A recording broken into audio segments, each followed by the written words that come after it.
जहां से उठती है सच्ची खबर, वहीं से शुरू होता है छत्तीसगढ़ नाउ। नमस्कार, मैं ज्योति और आप देख रहे हैं छत्तीसगढ़ नाउ डिजिटल। छत्तीसगढ़ सरकार द्वारा बिना किसी जमीनी सर्वे, स्थानीय परिस्थितियों और वास्तविक बाजार मूल्य का आंकलन किए बिना भूमि की गाइडलाइन दरों में की गई भारी बढ़ोतरी से प्रदेश भर के किसानों में गहरा असंतोष है। वहीं शनिवार को रायपुर प्रेस क्लब में पत्रकार वार्ता लेकर किसान और वकीलों ने संयुक्त पत्रकार वार्ता में बताया कि सरकार एक तरफा और जनविरोधी निर्णय बताते हुए कहा कि सरकार राजस्व बढ़ाने के लिए किसानों पर आर्थिक बोझ डाल रही है।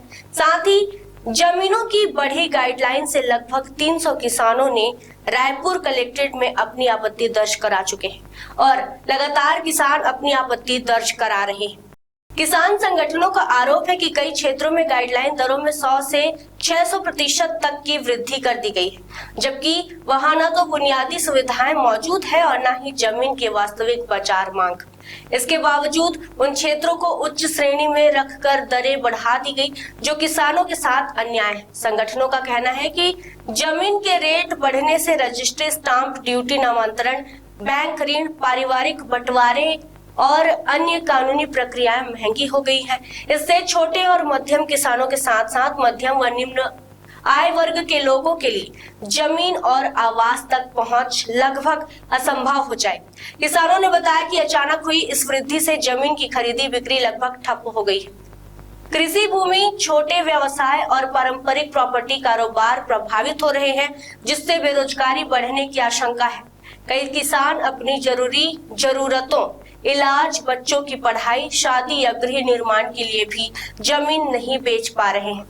किसान संगठनों ने यह भी आरोप लगाया कि नई गाइडलाइन में नेशनल हाईवे, स्टेट हाईवे, प्रधानमंत्री सड़क और गांव के पहुंच मार्ग सभी को मुख्य मार्ग मान लिया गया है, जो तर्क संगत नहीं है। संगठनों का कहना है कि भूमि केवल संपत्ति नहीं बल्कि किसानों के जीवन, रोजगार और भविष्य का आधार है।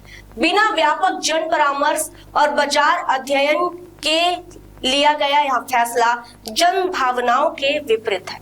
इससे न्यायिक विवाद बढ़ेंगे और प्रशासनिक बोझ भी बढ़ेगा। किसानों की प्रमुख मांगे बढ़ाई गई गाइडलाइन दरों को तत्काल प्रभाव से स्थगित किया जाए, सभी जिलों और क्षेत्रों में वास्तविक जमीनी सर्वे कराया जाए, किसान संगठनों, जनप्रतिनिधियों और विशेषज्ञों से चर्चा के बाद ही नई दरें तय हो, पुनर्विचार की प्रक्रिया पूरी होने तक पूर्ववर्ती दरों पर ही व्यवहारिक वृद्धि के साथ काम करने की अनुमति दी जाए। किसान संगठनों ने चेतावनी दी कि यदि सरकार बिना संवाद के फैसले थोपती रही तो यह निर्णय आम जनता और किसानों पर भारी पड़ेगा। उन्होंने सरकार से जनहित को सर्वोपरि रखते हुए तत्काल पुनर्विचार की मांग की है। वर्तमान में जो सरकार ने गाइडलाइन के प्राइजेस बढ़ाए हैं, गवर्नमेंट गाइडलाइन जो सरकारी न्यूनतम बाजार मूल्य संपत्ति मतलब ज़मीनों से संबंधित होता है, उसमें 1500% तक की वृद्धि हमने देखी है गाइडलाइंस में।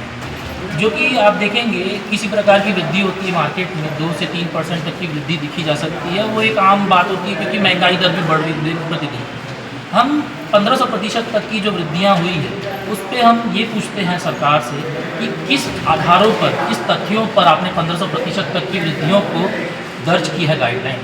प्लस हम ये भी चाहते हैं कि जो महंगाई दर बढ़े हैं उस प्रकार से अगर वृद्धि होती है तो हमें उसमें किसी प्रकार की आपत्ति नहीं है। आज हम यहाँ पे किसान, हर एक संपत्ति से संबंधित, जमीन से संबंधित व्यक्ति के बिहाफ में खड़े हुए हैं। हम किसी प्रकार का नेगेटिव एस्पेक्ट नहीं लाने के लिए खड़े हुए हैं। हम प्रोएक्टिव बेसिस पे काम कर रहे हैं। हम इसलिए वर्क कर रहे हैं कि गवर्नमेंट ने जो गाइडलाइन बढ़ाया है उसका आधार हमें प्रोवाइड करें, और जो अगर उन्होंने ट्रायल एंड एरर बेसिस पे कुछ काम कर दिया है तो उसे जल्द से जल्द वापस ले, क्योंकि मार्केट में किसानों के बहुत सारे कॉन्ट्रैक्ट्स हो रखे हैं कि संपत्तियों को विक्रय करनी है। अभी तो ऐसी वाटर टाइट सिचुएशन क्रिएट हो चुकी है जिससे न वो विक्रय कर पा रहे हैं और जो जिसे खरीदना था वो खरीदने के अक्षम हो चुका है। अब हमारा तो अभी विनम्र निवेदन है हाल फिलहाल, तो फिर नहीं तो हमको न्यायालय की शरण लेनी पड़ेगी, रिट के थ्रू, PIL के थ्रू हमें शरण लेनी। नहीं, हम उस नेगेटिव एस्पेक्ट से बिल्कुल भी नहीं खड़े हो रहे हैं। रजिस्ट्री की स्थिति ऐसी हो गई है कि आप देखेंगे, रायपुर की मैं एक एग्जांपल दे दूं आपको, तो रायपुर में 5 सब रजिस्ट्रार बैठते हैं, जहाँ पे डेली कम से कम 50 रजिस्ट्रियों के स्लॉट्स थे। मैं आपको खुद नहीं बोलूँगा, आप चाहें खुद IGRS NGDRS की साइट पे चले जाइए, आप खुद देख लीजिए जो डाटा है, जो एक समय पे डेली एक स्लॉट खाली नहीं होता था, आज आपको तुरंत तत्काल में रजिस्ट्रियाँ हो जाएगी। क्यों? क्योंकि दिन भर खाली बैठे हैं रजिस्ट्रार लोग, आप खुद समझ सकते हैं रजिस्ट्रियाँ हो नहीं रही है। इसके अलावा मैं ये भी बता दूँ, गवर्नमेंट ने बीच में बहुत सारे चेंजेस किए थे, अच्छे मैं नहीं बोलूँगा। क्यों? क्योंकि गवर्नमेंट ने जो रेट एक तत्काल बुकिंग के लिए लाए थे 15,000 रुपये का, और दीगर तहसील का 25,000 रुपये का एक एक्स्ट्रा फीस चार्ज कर रहे थे। क्यों? क्योंकि अगर आप आरंग तक नहीं जा सकते तो आप रायपुर में रजिस्ट्री करा सकते हैं, उसका 25,000 तक आपको एक्स्ट्रा लगेगा। या तत्काल आप रजिस्ट्री कराएंगे तो उसका 15-25,000 तक एक्स्ट्रा लगेगा। तो वो भी एक स्वाभाविक रेट नहीं होते हैं कि आप किसी की मजबूरी का फ़ायदा उठा रहे। खबरें नहीं रुकेंगी, छत्तीसगढ़ नाउ हर पल आपके